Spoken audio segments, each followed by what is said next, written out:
without further ado, I'm delighted to introduce our guest for today's event, Sonia Fuentes. We'll go ahead and turn Sonia's camera on now. And while we get Sonia on, I'm going to tell you a little bit about her. Sonia is a trailblazing lawyer, feminist, author, and activist. She is one of the co-founders of NOW, which stands for the National Organization of Women. She served as attorney with the federal government, among so many other achievements, and has written a memoir entitled Eat First, You Don't Know What They'll Give You, The Adventures of an Immigrant Family and Their Feminist Daughter. So thank you so much for being here with us, Sonia, on this very hot Suffragist Saturday. I'm happy to be with you. Wonderful. So we're going to go ahead and get started. I wanted to start by asking you how you got involved with women's rights. Was there a specific moment that you remember when you knew you wanted to fight for equality? Yes, but first I want to correct, if I may, something you said earlier. Sure. And I don't know if the audience was hearing that. You mentioned the National Organization for Women. Yes, you ma'am. mentioned NOW, and you said that stands for the National Organization of Women. Mm-hmm. That is a mistake that 9 people out of 10 make. Oh, tell us about that. NOW stands for the National Organization for Women, not of women. And that was a big factor when we founded the organization. We wanted to make it clear that men were equally welcome as members. So that's why it's not of, but it's for. You see about that, I definitely would not have known, but now I will. And now I hear other people talking. Oh, that's okay. Our IT, Alex, will help handle that. And I see a couple of women's pictures, and I don't know why. Those are people in the virtual room with us, so we could say hello to them knowing that they are there. But if you just focus on me, we can go back to the question that I wanted to start with, which is you've just been such an inspiration in women's rights over the past 60 years. Is there a moment where you said, this is what I want to do? I want to fight for women's rights. Oh. I joined that in 1972. Well, it wasn't a moment like that, but what happened that got me involved into women's rights was that I never gave it a thought when I was growing up. It wasn't an issue in this country at that time. I was very aware of discrimination against African Americans. I was aware of discrimination against Jews because I'm a refugee from Nazi Germany. But I never thought about women as a discriminated group. And then on October 4th, 1965, I joined the Equal Employment Opportunity Commission. That was at that time an agency that had been in operation for 3 months.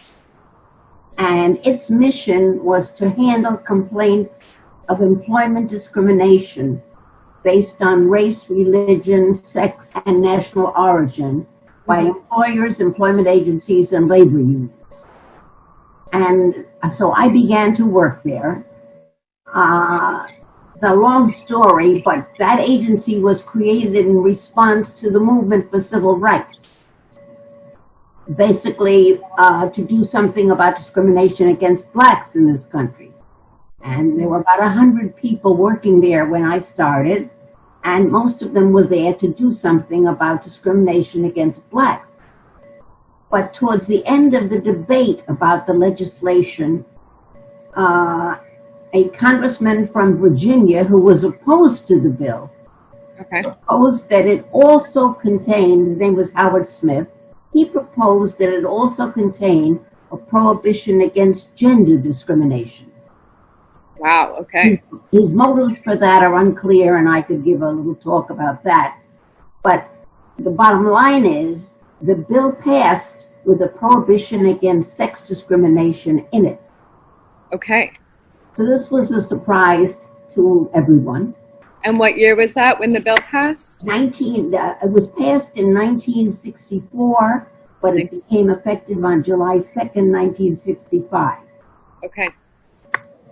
And so when the agency began administering the act, it had a particular problem with the prohibition against gender discrimination, because there hadn't been a women's movement immediately before the passage of the act, so that people would know what it is women wanted. It was just this congressman introducing this amendment. Mm-hmm. So the people at the commission didn't know how to interpret this amendment. And secondly, they didn't want to interpret that part because they were there to do something about race discrimination. So for the first year or year and a half, they were very lethargic about doing something about women's rights. And I was there. We had a general counsel's office at that time that consisted of 4 people. And I was the only woman in the general counsel's office. And I kept seeing that sex discrimination cases were not being handled. So this upset me. Yes. And that was really my introduction to becoming interested in doing something about women's rights. What was it like being the only woman in that setting on the precipice of such a revolution? Well, I was just the only woman in the general counsel's office. Mm-hmm. There were 4 people in that office: the general counsel, the deputy, myself, and a young attorney. So I was not uncomfortable being a woman there. Understood. Well, what a thing to catapult you into the fight for women's rights. Wow. I'd like to follow that up by adding, you and I had a little bit of a back and forth talking about the first time you voted. And you said that was something that honestly didn't really stick out in your mind. I never gave it a thought. And I thought about your question.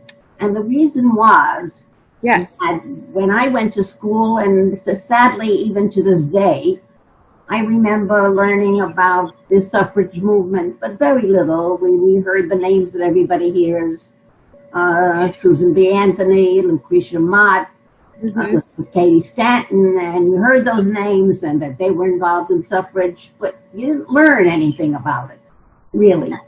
And I don't believe that women's history is adequately taught to this day.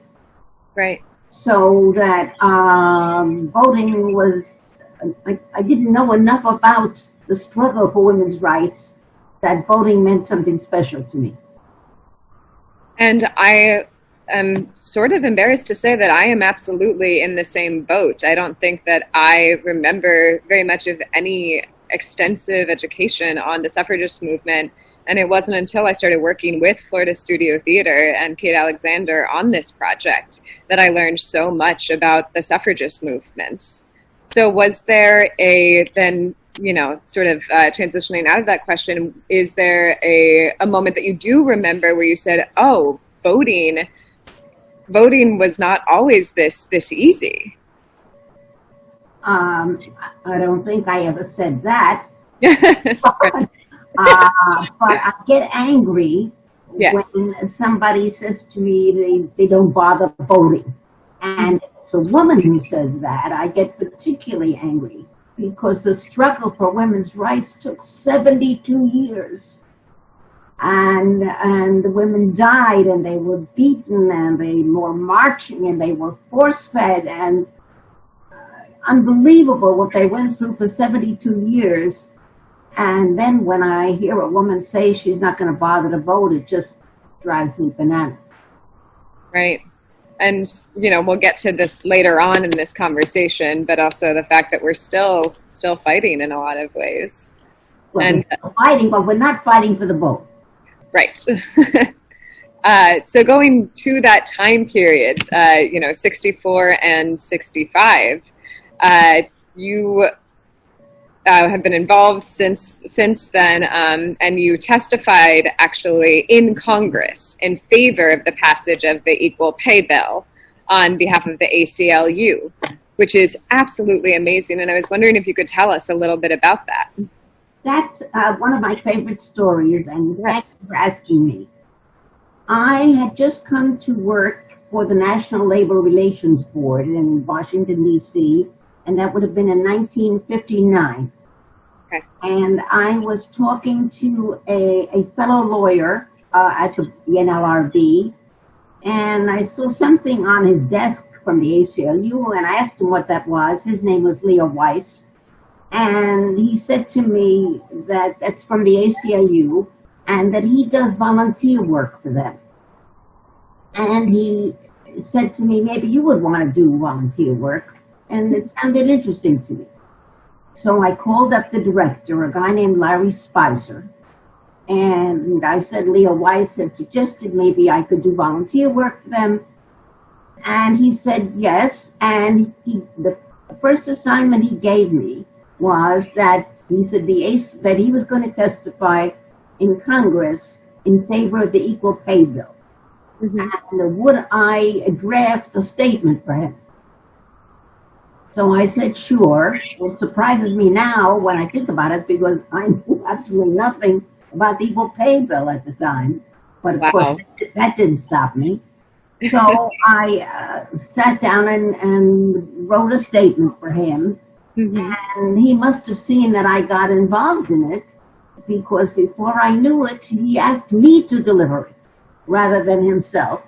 Mm. So I went before the Congressional Committee, never knowing that women's rights was going to be the focus of the rest of my life. And I testified in favor of the Equal Pay Bill, which was passed in 1963 and became effective in 1964. What a part of history to be there for. And that's not the only part of history that you've touched. You knew Alice Paul and worked with her. And I was wondering if you could tell us a little bit about that relationship and a little bit about her and how that transpired. I'd be delighted. I want to start by saying that I have written a piece about my interactions with Alice Paul. And I have also written a piece called House of History, mm-hmm. which is about the house where Alice Paul lived for 43 years, the headquarters of the National Woman's Party. And both of those articles are available to anybody who would like to have it. If you email me at spfuentes@comcast.net and ask me for either my article about Alice Paul or my article about, it used to be called the Sewell Belmont House, and now it's called the Belmont Paul Women's Equality National Monument, which is a mouthful. Yes. If anybody emails me, I'll be happy to send you a link or the article. I actually spent time one-on-one with Alice Paul on 2 occasions. First of all, I was the member for many years of the Board of Trustees of the National Woman's Party, which she founded in 1916. Mm-hmm. So I went regularly to we called it the Sewell, it was called the Sewell Belmont House, one of the oldest houses on Capitol Hill, which was the headquarters of the National Woman's Party. And I would like to say something about that. Yes. As I mentioned earlier, I'm a refugee from Nazi Germany.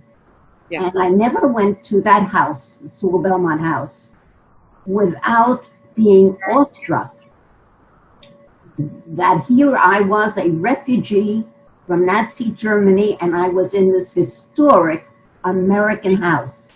I could never get over it. And every time I was there, I would look at the furniture and the exhibits and the different things that were there, and I never got used to it. It was always very special to me. Wow. So I don't remember the reason, but one time Alice Paul invited me to have dinner with her there. And she and I had dinner, and I don't remember anything particular that happened there. The second time I saw her, which was very significant for me, I was living at that time in Stamford, Connecticut. And she was about 91 at that time. And I heard that she was in a nursing home in Ridgefield, Connecticut. Okay. So I went to see her. And as soon as I came home, I wrote everything down because I knew I had had a historic experience. But I remember coming in, she was sitting in a chair near a bed, and we had a conversation. At that time, there was a television show called Shoulder to Shoulder about the British women's suffrage movement.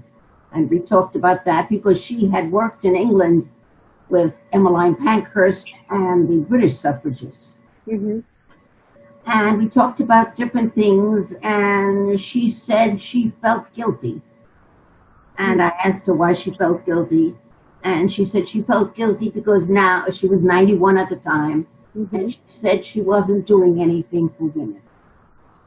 Wow. It really broke my heart. This woman who had devoted her entire life to fighting for women, founded the National Women's Party, founded the World Women's Party, worked in Geneva with the League of Nations for Women's Rights, came back, drafted the ERA, was successful in securing suffrage, and said to me she feels guilty, is not doing anything for women. But then I had another experience shortly after that, which is very meaningful to me. When she was living in Geneva, she helped several families who were fleeing their countries in Europe. She was living in a place called the Villa Bartholone in Geneva. And she took in some people who were fleeing their situations in Europe, and she gave them a place to live, and then she helped them come to America, and she helped some people find jobs. So one of these families that she helped was the Mueller family. Okay. And when I was writing a piece about her, I found the son of that family. He was a lawyer practicing in New Jersey, and I called him. And I mentioned to him that I had read, or somebody had told me, that Alice Paul had fallen on hard times.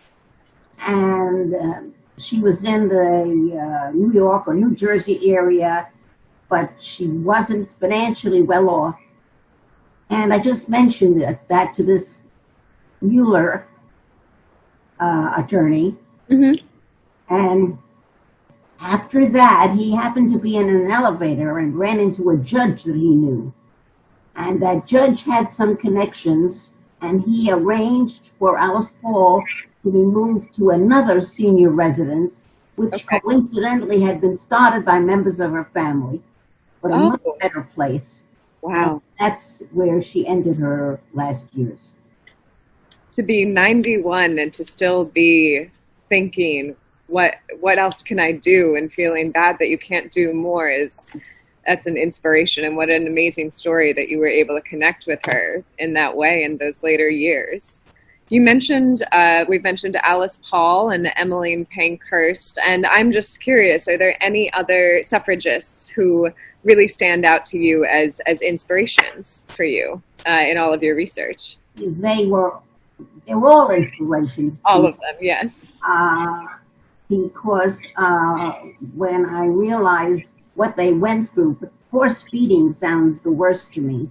But when I realized what they went through, and marches, and there was one night when they were in the side, there were women picketing the White House, and they were arrested and sent to two places, the District of Columbia Jail and the Occoquan Workhouse.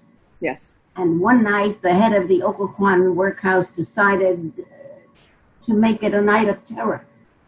And the women were beaten, and one woman had a heart attack, and it was just a horrible night. And when I realized what they went through so that we could vote, it isn't something that I'm ever unaware of. Yes. But I also wanted to tell you, I'm trying to think of her name. I always forget her name, and I know her very well. Oh, Inez Milholland. Yes. Talk about a special person. Inez Milholland was initially, she was a young woman. She was married. She was about 30. She became well known for riding a white horse in front of the suffrage parades. But then she got ill. She was supposed to be on a speaking tour for suffrage, and she got ill.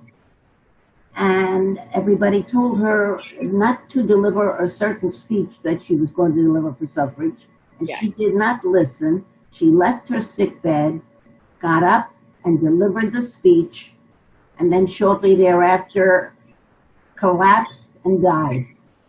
And she was about 30 years old. Her name was Inez Milholland, and a friend of mine, Martha Wheelock, has made a movie about her, a short film, about 15 minutes. I think, and now she's made an updated version, which is going to be out any day now. It's called Forward into the Light.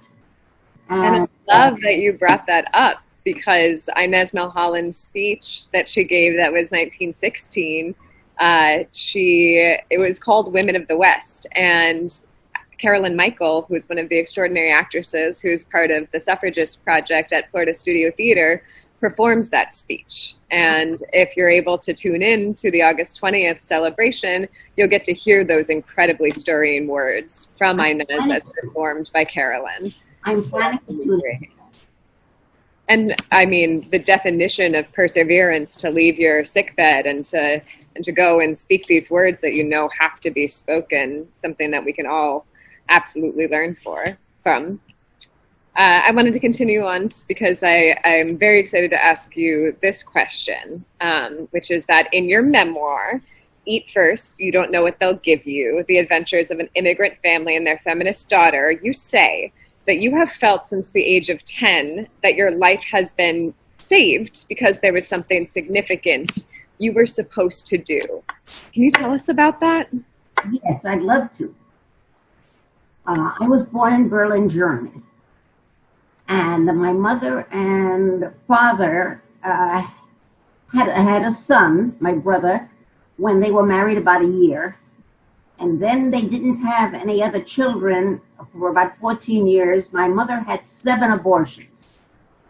And I would ask her why she had the 7 abortions, and she said it wasn't fashionable among well-to-do people in Berlin to have a lot of children. Now that didn't make sense to me because all they had was my brother, but that was the explanation. Huh. So then, before she became pregnant with me, my mother had an ectopic pregnancy. And she told me it took her a year to recover. And they had servants in the house there, and she said the servant would go behind her and give her something to eat or a cup of tea. It took her a long time to recover. And she was told after that ectopic pregnancy never to get pregnant again. Then she became pregnant with me. So she said she had 2 doctors that she went to for abortions.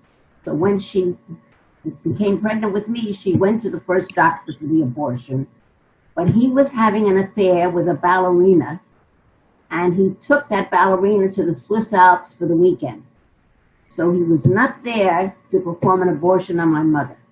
So my mother came home, went to bed. My father came home and saw her in bed, and he said, "You had it done, Lena?" And she said, "No, I couldn't have it done because Dr. So-and-so's in the Swiss Alps with the ballerina. I'll go to the other doctor Monday." And my father said, let it be already. Wow. So that's how I was born. So that was the first time that my life was saved. The second time was Hitler came to power on January 30th, 1933. We were living in Berlin, Germany. My father at that time was the prosperous owner of a men's clothing store and a factory, and he had just bought a large apartment building with stores and apartments for investment. And my brother at that time would have been about 18. And when my brother kept a diary, it's in the U.S. Holocaust Memorial Museum, and I have a copy. So I know all this from my brother's diary and from what he told me. So the minute that Hitler was named Reich Chancellor, my brother went to my father and said, "We have to leave." Wow. And my father wouldn't hear about it. He said, "This is a thug, and he'll blow over with his thugs, and we'll go on as before." Wow. So my father was initially quite resistant. I always give the example to people. What if somebody came to you and said, now you have to move to Australia? Who would Right. you? So my brother went by himself to Antwerp, Came to Belgium. the States by yourself? What was that? Came to the States by himself, or I'm sorry, I couldn't hear. where did your brother go by himself? To Antwerp, Belgium. To Belgium, okay. We had some family there. Mhm. And my brother went by himself because my father refused to leave. And then my parents wrote to him and said, things are better here now, and we need you in the store. And they wanted him to come home, to come back to Germany. My brother was a very dutiful son. And he said, I don't really want to come back because I heard that Jews who leave Germany, if they come back, the Nazis are waiting at the railroad station for them and they're never seen again. So my brother didn't want to come back, but he said, I will if you order me to. And then my parents said, yes, we order you to. And my brother started to pack to go back. And something changed my father's mind. I don't know to this day. I don't know why I didn't ask him. But my father said he went into a room with 3 or 4 Nazis and met with them and gave them our men's clothing business and the building that he had just bought. And they gave us a fraction of the value and said that we could leave. So this is 1933. And we left, my father and mother and I even left and joined my brother in Antwerp. So that was the second time my life was saved. We got out of Germany. When we were in Antwerp and in Belgium, we couldn't get permission to remain there. Okay. And my brother was running around like crazy trying to get us permission to remain in Belgium, but we could not. And then we learned there was a man in charge of an agency called the Surety Publique, and his name was Robert Defoe. And he didn't like the Jewish refugees in Belgium. Particularly, he didn't want Jewish businessmen coming into Belgium and competing with Belgian men. Understood. Okay. So he gave an order for us to be deported to Poland, where my parents were born but hadn't lived in 20 years. Mm-hmm. And somehow my brother arranged that when they came to our apartment to deport us to Poland, Yes. we were on the ship going to the United States. That was in 1934. And how old were you at that? So what was that? How old were you? 5. 5. So that was, again, my life was saved by our not being deported to Poland, and my life was saved by our being allowed. We just came in, there was a window in the United States when Jews could come in, and after that they couldn't. Otto Frank, Anne Frank's father, applied in 1938 to come to the United States, was denied. Wow. So that was the 4th time my life was The 4th time. saved, and I was bright. So I put all that together. I was a child. And I said to myself, there's something I'm supposed to do in the world. That's why my life has been saved. And that was with me from then on all the time. I couldn't mention it to anybody because they'd think I was a nut. You know, what if a 10-year-old child came to you and said, there's something you're supposed to do in the world? What would you think of that child? So I could never say that to anybody, but it was with me all the time. I knew that I could not just get married as girls did in those days and have a family. That was not an option for me because there was this thing I was supposed to do. And do you have the articulation of what that thing is, or is it? No, I found that when I was almost 40, I think. Either almost 30, almost 40. Almost 40, I think, when I joined the Equal Employment Opportunity Commission. Joined it. So it was to fight for women's rights. Right. That is incredibly moving and inspiring, and that you held on to that since you were 10. I didn't hold on to it. I couldn't get rid of it. You couldn't get rid of it. We've got some fantastic questions coming in here from the audience, which I'd like to ask if that's okay with you. That's what I'm here for. The first one is asking how we can be active as women's rights advocates and as activists during the time of COVID. If you have any recommendations or advice on how we continue the work we're doing with social distancing. Well, I think if you want to do something in women's rights, I would recommend joining the National Organization for Women. Now, it's headed by my friend now, Tony Van Pelt. There is also a Florida chapter. Unfortunately, there is not currently, to my knowledge, a Sarasota chapter. There used to be one. There was one when I first came to Sarasota. To my knowledge, there isn't a chapter here now. But there is a Florida chapter. There's a national chapter. I would strongly advise working with now. That's great. And I think that there are absolutely a lot of organizations that are still trying to continue their work online with virtual seminars and different bills and articles as a way for us to keep up. But that's a great question. Definitely posing a challenge to us and to the world right now. Our next question is, do you think a woman has a chance of becoming president anytime soon? Oh, of course. What a question. Of course a woman has a chance of becoming a president. We are soon going to see a woman as vice president, and the next step is president. I have no doubt of that in my mind. Yeah, I certainly hope so and agree with you on that. We have a question from Andrew, which, Andrew, I'm going to hold on to that question because it's something that we're going to bring up at the end of the program and go ahead and move to a question from Alex, who says, what does the probable selection of a female running mate for the Democratic Party mean to you in the face of the 100th anniversary of women's suffrage? Well, I don't know about what it means to me in connection with the 100th anniversary. What it means to me is that it's long overdue that there be a woman vice president and president, and I am excited that that's going to be happening. And Joe Biden has said he's going to select a woman. There's also been talk that he may likely select a black woman. So I'm all for that. Absolutely.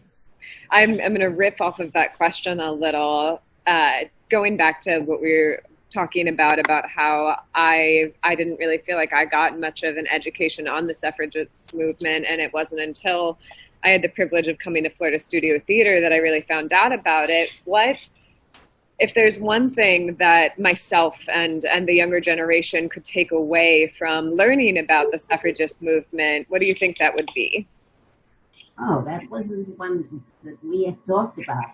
Just one thing that maybe two. If you are so inclined, get into the struggle for women's rights and see what you can do wherever you may happen to be. See what you can do to further that cause.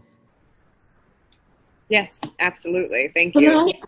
And I've learned so much from you through this. So it's been a real privilege. We've got another question coming in from Barbara Young that says she was hired by IBM as a programmer in 1967. Oh, it's a thank you to you. That's wonderful. Oh, Barbara. She says she was hired by IBM as a programmer in 1967 because of the work done by you and others at the EEOC, and it changed the trajectory of her life, and she wanted to say thank you for the work that you've done. Wonderful to hear, but I have mixed feelings whenever people thank me, which is often because I was doing what I wanted to do. You know, I wasn't sacrificing anything. I wasn't doing anybody a favor. I was working for women's rights. You must not have it on. But I appreciate her thanks. Another question coming in here. What is in progress to fully implement the ERA? Oh, there is litigation pending. Okay. Because feminists believe that we have secured the sufficient number of ratifications by the states, and that the ERA should become part of the Constitution, but there are two questions pending. Mm-hmm. One is the Virginia, the last state, and maybe some other states, ratified past the date, the arbitrary date that the Congress had set for ratifications. And the question is, are those ratifications valid since they came in later? And hold on, there's also a question that some states that ratified then sought to rescind their ratifications. Wow. And the question is, can they do that? And there is litigation pending right now to decide those two questions. Yeah, there was a question that followed that up from Sue saying, what can we do to get the ERA signed by more states, as only 38 states have ratified? We don't need it signed by any more states. We have the requisite number of states, providing these two questions that I told you that are resolved by the courts in our favor. Understood. Thank you. And thank you, Sue, for that question. Before we get to our sort of final section, I did want to say that you sent me an article that Central Park will soon be unveiling its first sculpture depicting a non-fictional female figure. And that sculptor is Meredith Bergman, who said the fact that nobody even noticed that women were missing in Central Park, what does that say about the invisibility of women? And I know you said in that email that it's like seeing your life's work come to some sort of tangible fruition, right? It's a very exciting development, and I was delighted to see it. And who were some of those statues being put up of women? I'd have to look it up. But I know there's a black woman that's been added. She was not there initially. And they are some of the women who fought for suffrage. I think there were altogether maybe 4 or 5 women in that sculpture. Yeah. And I know Sojourner Truth, I think, is, if I remember from the article, one of them, which is just immense. And it's so exciting to see these, see that being put up, and also makes us think, why did it take so long for, for us to notice this? Which I think leads really nicely into this final section that we wanted to talk about, which was Andrew earlier had asked, what do you think in 2020 is a cause for concern? Where do we still have to go?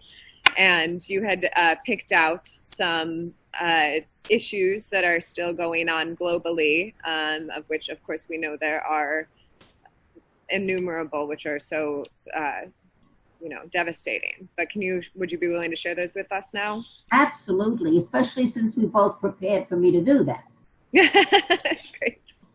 Usually when I give a talk, I end it with what are the issues still remaining, because some people think that everything's been accomplished for women's rights, and that couldn't be further from the truth. So usually I mention about 20 issues in the United States, and about 5 or 10 additional issues in the rest of the world. But Meg asked me to cut it back to 5, so I did, and I made some notes. But it was very hard for me to cut it back to 5, because there's really so much to be done. But the first thing I would like everybody to realize what we're up against. This past March, there was a new global report that found that 90% of the men in the world hold some form of bias against women, and so do 90% of the women in the world. Wow. So we are fighting a world, 90% of which is biased against women. So we need to start out with that understanding. And then I just read recently, and you and I talked about it, Meg, most people alive now will not live to see gender equality achieved worldwide, and they don't expect that to happen for another 100 years. Another 100 years. Another 100 years. Wow. now are the 5 things that I think are important for us to fight against. And the first I call violence against women, and it covers all kinds of things. And I just made some quick notes, like there are rape test kits around and they're not being used. Domestic violence. Domestic violence has increased around the world, due in part to the pandemic. And of course, the majority of victims are women. We have violence in our schools. We have violence in our in the military. It is a problem in all aspects of our lives, on college campuses. A friend of mine, Esther Warkoff, and her husband have started what I think is a special organization. They didn't start it recently. It's called SSAIS, Stop Sexual Assault in Schools. And what I learned from Esther is that sexual assault and harassment start in kindergarten. Wow. And go on through graduation from high school. And she and her husband, Jules Levin, fight in that particular area. My second issue is maternal mortality. It's a shocking fact for me that in the United States, women are more likely to die during childbirth than women in any other developed country. Isn't that shocking? And it's been going on for many years, and we are not doing anything about it. Furthermore, the U.S. is the only developed nation with a rising maternal mortality rate. And I don't know why the women in this country haven't gotten together and seen to it that something is done about that. A lot of that involves minority women, Black women, but they are not the only ones. Third, and this is something that I personally care a lot about, the lack of affordable and competent child care. My daughter is about 48 now, but the hardest thing I had in raising her was finding competent and affordable household help so that I could go to work. Right. And I was a lawyer, I was earning good money, I was married, and I had all these things going for me, and still that was the hardest thing, to find competent and affordable help. We don't have it in this country. Fourth, and you all know about it, women's reproductive rights are under threat in this country, and there are continuing efforts to whittle down Roe versus Wade and make it impossible or very difficult for women to get an abortion. Fifth, human trafficking, including child trafficking. Those are my 5. Wow. Yeah, that's a lot to hear. And I know it was really hard to whittle those down. So thank you for sharing those with us and for pulling out those 5. We're getting towards the end of our program here. And Sonia, I just really wanted to thank you so much for being here with us. And I have learned so much from you, and I know younger generations have so much to learn from you. And I've been honored to share this conversation with you for the many generations that are here on this Zoom call. I'd like to say again that we're going to be having, to everyone in this virtual room with us, that we will be having that August 20th celebration over Zoom at 5:30. And you can register for that by going to our website or calling the box office. Sonia, you're an inspiration, and to all of those here, thank you for being with us. Florida Studio Theater uses all platforms available to bring you challenging, thought-provoking material. And if you want to learn more about the Suffragist Project, you can visit our website. And I actually wanted to end, Sonia, it's like you read my mind. I wanted to end quoting Inez Milholland as she says, "Forward into the light," which is something we all must do. Thank you, Sonia. Thank you all so much for being here. And thank you for bearing with us with the technical difficulties at the beginning. Have a great rest of your Saturday.